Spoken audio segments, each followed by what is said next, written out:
अकेली लड़की मौका नहीं, जिम्मेदारी होती है। शनिवार रात तकरीबन 1:30 बजे मैं ऑफिस से घर को बाइक से निकला ही था कि कुछ ही दूरी पर एक लड़की नजर आई। सलवार सूट पहने, मदद का हाथ लिए इशारे मांग रही थी। मैंने बाइक रोकी तो साथ से ऑटो निकल गया। मैंने कहा, जी कहिए। वो गुस्से से बोली, मैंने ऑटो को हाथ दिया था, इतनी देर में बड़ी मुश्किल से आया था और आपकी वजह से वो भी निकल गया।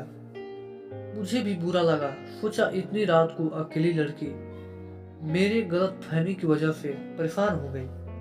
मैंने तुरंत माफी मांगी और लिफ्ट के लिए पूछा। उसने साफ मना कर दिया। मैंने फिर कहा, रात बहुत हो चुकी है और आप अकेली हो, मगर वो तो गुस्सा मूड में थी। मैंने मन में सोचा, चलता हूँ यार। फिर सोचा, इस वक्त सुनसान सड़क, अकेली लड़की, भगवान ना करे कहीं कुछ गलत हो गया।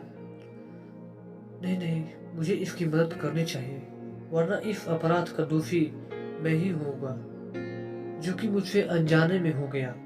पता नहीं अब कब ऑटो मिलेगा इसे। मैंने कहा, ठीक है, जब तक आपको ऑटो नहीं मिलता मैं यहीं कुछ दूर खड़ा रहता हूँ, क्योंकि गलती मेरी है, मेरी जिम्मेदारी बनती है इसकी। वो कुछ नहीं बोली। ऐसे ही तकरीबन आधा घंटा और बीत गया।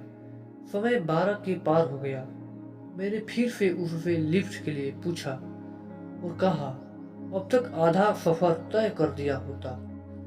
यहाँ खड़े होने से कोई फायदा नहीं। मगर उसने सुनकर अनसुना कर दिया। अजीब उलझन में था। उसे अकेले छोड़ने पर मन नहीं था। मन में बेचैनी थी, मेरी कहीं कुछ अनहोनी ना हो जाए। फिर सोचा, जब मेरे मन में इतनी घबराहट है तो वो तो एक लड़की है और मैं तो उसके लिए अनजान। कैसे कैसे विश्वास होगा? आखिर मैं भी एक लड़का हूँ और वो एक लड़की। मुझसे ज्यादा तो वो मन में डर रही होगी। अचानक मुझे एक उपाय सूझा। मैंने कहा, देखो, मेरे घर में भी तुम्हारे जैसी एक छोटी बहन है और तुम भी बिल्कुल वैसी हो। मेरी मानो, यहाँ इतनी रात को अकेले रुकना ठीक नहीं है। प्लीज मेरे साथ बाइक पर चलो, जहाँ तक तुम्हें अच्छा लगे। मेरे इन शब्दों से वह कुछ राहत के मूड में आई और बोली, आप जाइए, मैं कोई ना कोई उपाय कर लूंगी। मैंने कहा, मुझे ही यहाँ रुके 1 घंटा होने जा रहा है। ऑटो तो दूर, आदमी भी नजर नहीं आ रहा है। प्लीज चलो। मैंने आपको अपनी बहन बोला, फिर भी आप मुझ पर शक कर रही हो। मगर उसने फिर से मना कर दिया। तभी मैंने अपना पर्स खोला और उससे बोला, देखो, इसमें मेरी फोटो है, पहचान पत्र है, ड्राइविंग लाइसेंस है, आधार कार्ड है। इसे अपने पास रख लो। जब अपने घर या किसी सुरक्षित जगह पहुंच जाओ तो लौटा देना।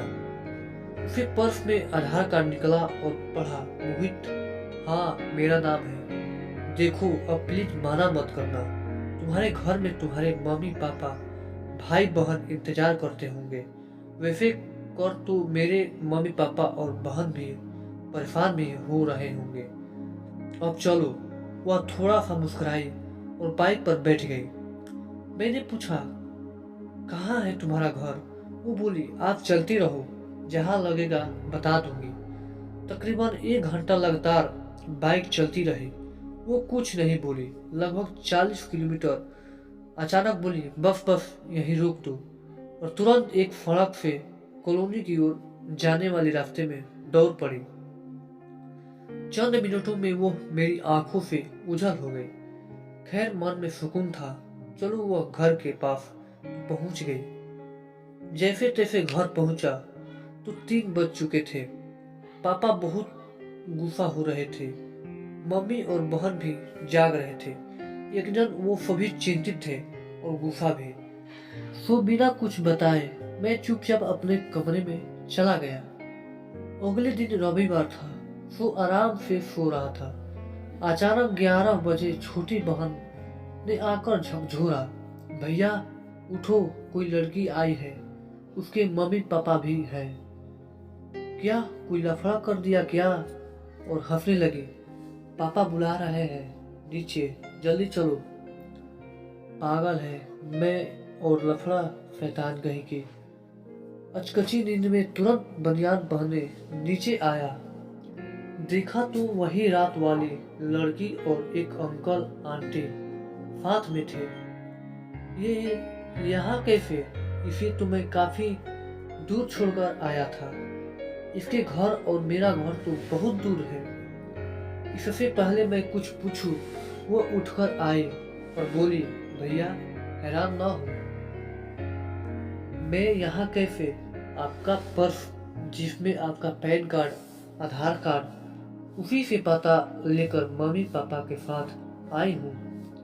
आपने बीती रात मेरी इतनी मदद की और मैंने आपको शुक्रिया तक नहीं बोला, उल्टा आपके जरूरी दस्तावेज भी ले गई। पहले थैंक यू, फिर सॉरी। जैसे आपने कहा था, मैं भी आपकी छोटी बहन जैसी ही हूँ। इसके बाद उसके मम्मी पापा ने मुझे ढेरों आशीर्वाद दिए और काफ़ी देर तक वो मेरी तारीफें करते रहे। फिर अपने यहाँ सह परिवार आने का निमंत्रण देकर वह लोग चले गए।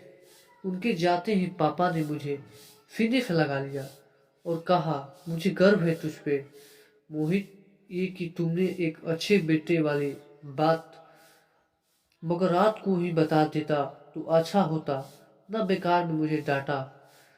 मैंने कहा, पापा आप भी तो मेरी भलाई के लिए ही चिंतित थे।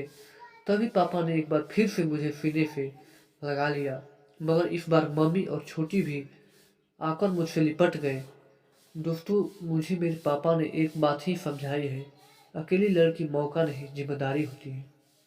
दोस्तों, कहानी कैसी लगी? ऐसी ही कहानी सुनने के लिए चैनल को लाइक और सब्सक्राइब जरूर करें और दोस्तों को शेयर करना ना भूलें। Thanks for watching. धन्यवाद।